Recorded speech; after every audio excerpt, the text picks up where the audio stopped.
We are almost there. We're just about to create our first IPsec VPN. There are 5 overall steps to this build, and a quick word to the whys here. If this is your introduction to VPN terminology or it's been a while and you're a little rusty, don't let it intimidate you. It just takes a little getting used to, because we've got 2 policies to build. We've got a crypto access list to write. We got a couple of other things we got to do. So a lot of little details here, which is why I like to have a checklist in mind when I'm going to write one or troubleshoot one. And the first step of the VPN build is the process initialization. And we don't want just any traffic triggering a VPN build, or we're going to have a lot of VPNs, we're going to have a lot of overhead. So what we're going to do is write a crypto access list to define what we call interesting traffic. That's the traffic that will actually signal to the VPN device, in this case a couple of Cisco routers, that it is indeed time to get to work.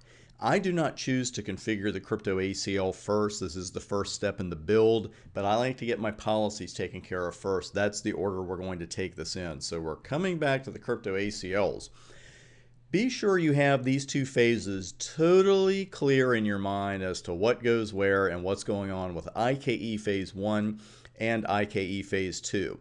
They're both negotiations. The first one, this is where the, take a deep breath, Internet Key Exchange Security Association is negotiated. And that's what we call an IKE SA, and that's what we'll be calling it from here on out. When this phase is successful, the result is one bidirectional IKE SA. As opposed to what we get at the end of IKE Phase 2, there is a negotiation here, but what we're negotiating here is the IPsec Security Association. So if you say it out loud, it's all the way, it's IP Security Association. Let's just call it IPsec SA.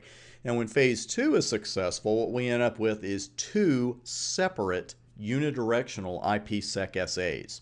Now, of course, the big thing to be concerned with here is if Phase 1 is not successful, there is no Phase 2. So we got to watch our P's and Q's when it comes to that Phase 1. Now, finally, and just popped up on the screen there, the data transfer is our middle section, and that's where the data is transferred, but you knew that. So we've got the VPN built, we've got our policies negotiated, we have the actual exchange of data, and then we got to tear that VPN down, because once it's no longer in use, we don't want to spend the overhead, we don't want to use the overhead to keep it up. Now, we can configure the tunnel to be torn down at a couple of different times, one of them being when a certain amount of data has gone through. You can also configure it to be torn down after the tunnel has been idle for a given amount of time. We'll see both options here shortly. Now, of course, the first question I had when I read about this the first time was, well, what happens if I'm sending traffic through the tunnel and the tunnel's supposed to be torn down?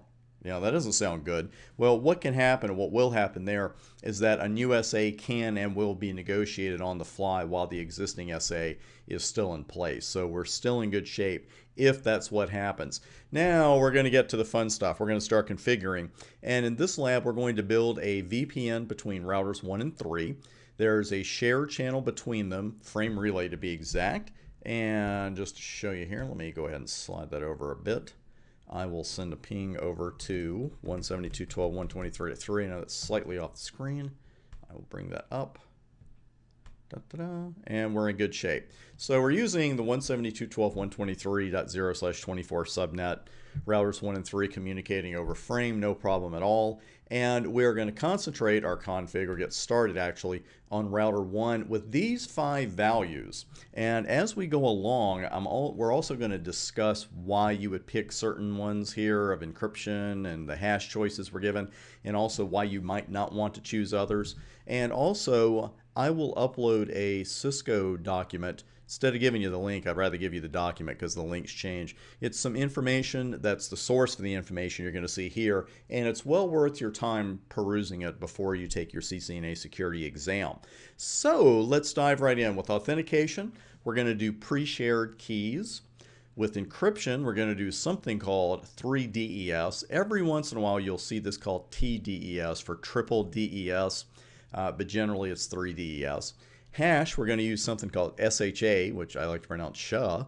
Lifetime, 24 hours. That's the config we're going to put on router 1. That's how long we'd like our Phase 1 SA, IKE SA to last. And something called the Diffie-Hellman group. We're going to go with group number 5 here. Let's go ahead and bring up the live equipment, because first things first here, we have to make sure that everything is on that should be on. So let's run a little command, our first show command, show crypto ISAKEMP.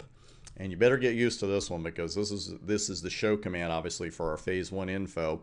And what we're going to do is go with policy.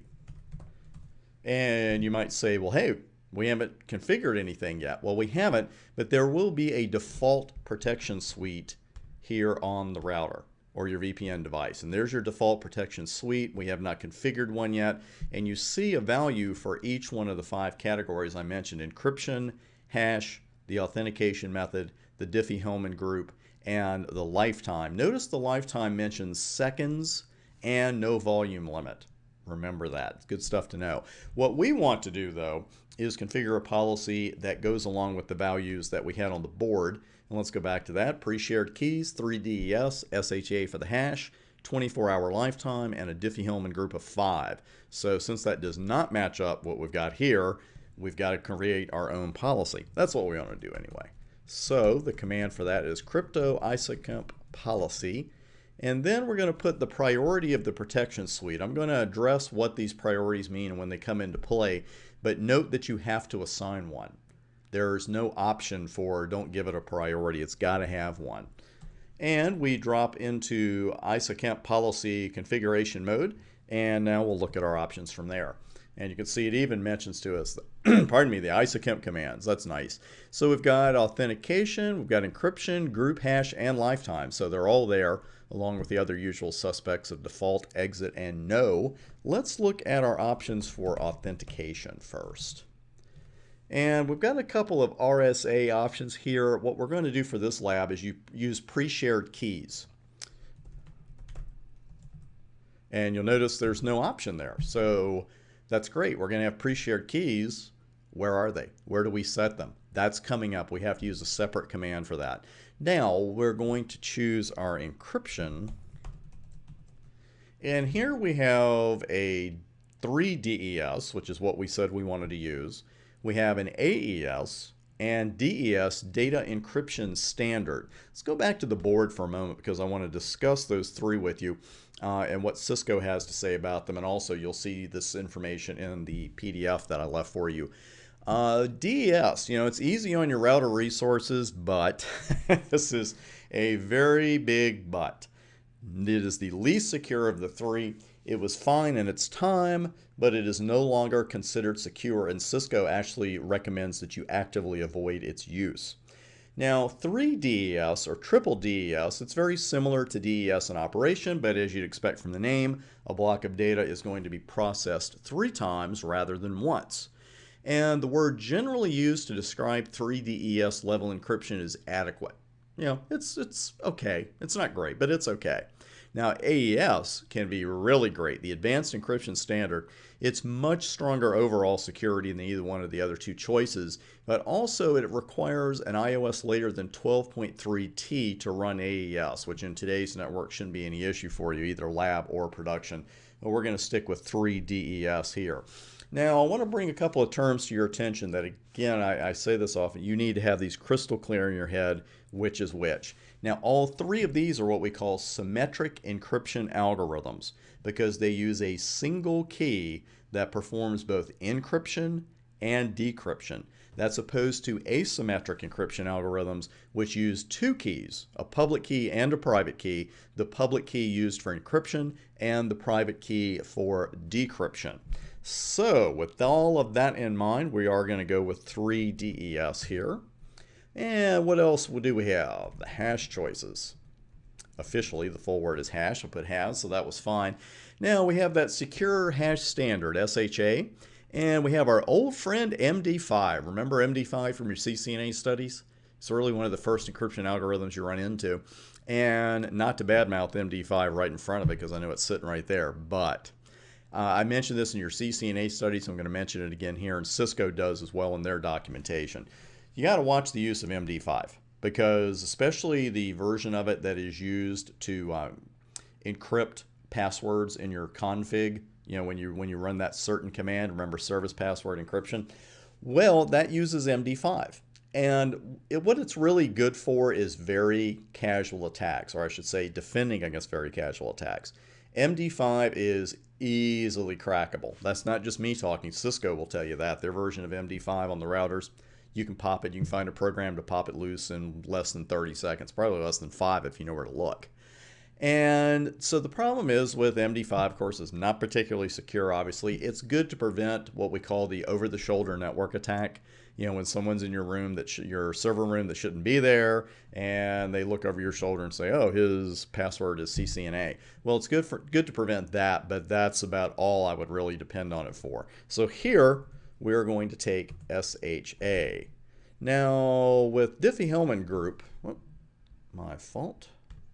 With the Diffie-Hellman group, you're actually going to use the command group because as you saw, there was no Diffie-Hellman option when we looked at our options a few minutes ago. So here, different devices are going to have different capabilities here. And we would prefer a higher Diffie-Hellman group number than 5, but this is the highest this particular device is going to handle, so we're going to go with that.